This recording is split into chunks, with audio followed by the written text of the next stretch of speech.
Halo, hai. Kenalkan, saya Fitri dari Prodi Pendidikan Geografi Universitas Profesor Dr. Hazairin Bengkulu. Nah, di sini saya akan sedikit menjelaskan tentang pemetaan dasar kelas 10. Kalian jangan kemana-mana ya, karena akan ada sedikit materi yang sangat bermanfaat yang akan saya berikan kepada kalian. Selamat datang dan selamat menyaksikan.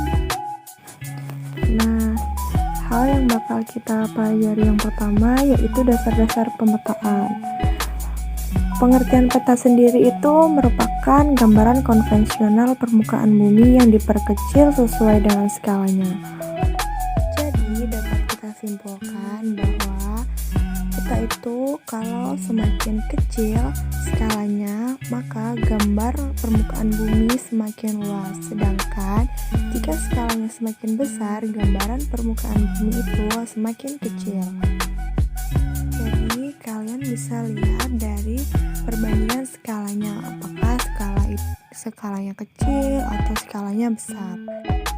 Setelah kita mengetahui pengertian peta, hal yang harus kita lakukan yang kedua yaitu mengetahui komponen peta atau kelengkapan yang ada pada peta.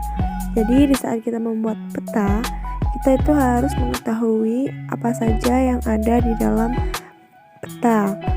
Yang pertama yaitu kita harus mengetahui ada judul peta, garis tepi, garis astronomi atau koordinat, legenda dan simbol, serta ada insert, skala, orientasi, sumber data, dan tahun pembuatan, serta yang terakhir lettering dan warna peta. Nah, setelah mengetahui komponen-komponen peta atau kelengkapan peta, kita dapat langsung menerapkannya atau membuat peta tersebut. Setelah kita mengetahui komponen peta atau kelengkapan peta, yang harus kita ketahui yaitu jenis-jenis peta.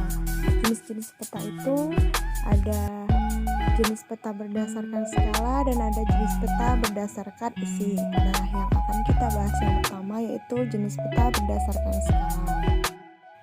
Yang pertama itu ada peta kadaster, yang kedua ada peta skala besar, peta skala sedang, peta skala kecil, dan yang terakhir yaitu peta skala geografis.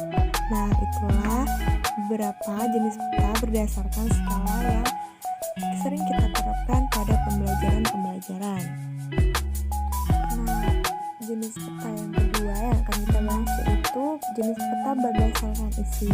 Nah, jenis peta berdasarkan isi ini cuma ada dua ya. Yang pertama itu ada peta umum dan yang kedua peta khusus atau peta tematik. Setelah kita membahas jenis-jenis peta, hal yang akan kita bahas selanjutnya yaitu mengenai fungsi yang ada pada peta tersebut. Untuk fungsi peta, yang pertama yaitu sebagai petunjuk tempat atau posisi. Jadi kita bisa mengetahui suatu tempat itu bisa menggunakan petunjuk dari peta tersebut. Fungsi yang kedua yaitu memperlihatkan ukuran, luas, dan jarak di daerah permukaan bumi.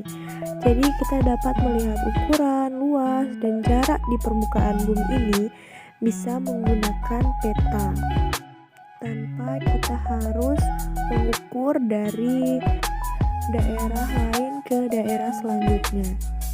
Yang ketiga yaitu menggambar bentuk-bentuk pada permukaan bumi. Jadi kita bisa mengetahui bentuk-bentuk daerah atau gambaran-gambaran wilayah suatu permukaan bumi ini bisa dengan menggunakan peta. Tidak perlu kita harus pergi ke tempat tersebut. Fungsi yang keempat yaitu menyajikan data tentang potensi suatu daerah.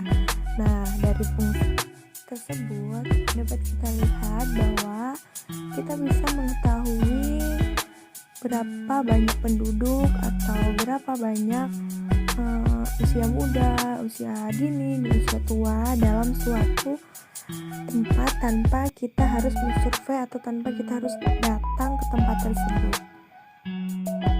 Untuk fungsi yang kelima dan fungsi yang terakhir itu mengomunikasi informasi ke ruangan. dapat memberikan informasi-informasi aktual atau informasi-informasi jarak jauh menggunakan peta. Itulah sedikit materi yang dapat saya berikan tentang dasar-dasar pemetaan. Semoga bermanfaat ya bagi kalian, khususnya pada mahasiswa pendidikan geografi atau kuliah kartografi. Terima kasih ya sudah menyaksikan dan mendengarkan sedikit materi dari saya.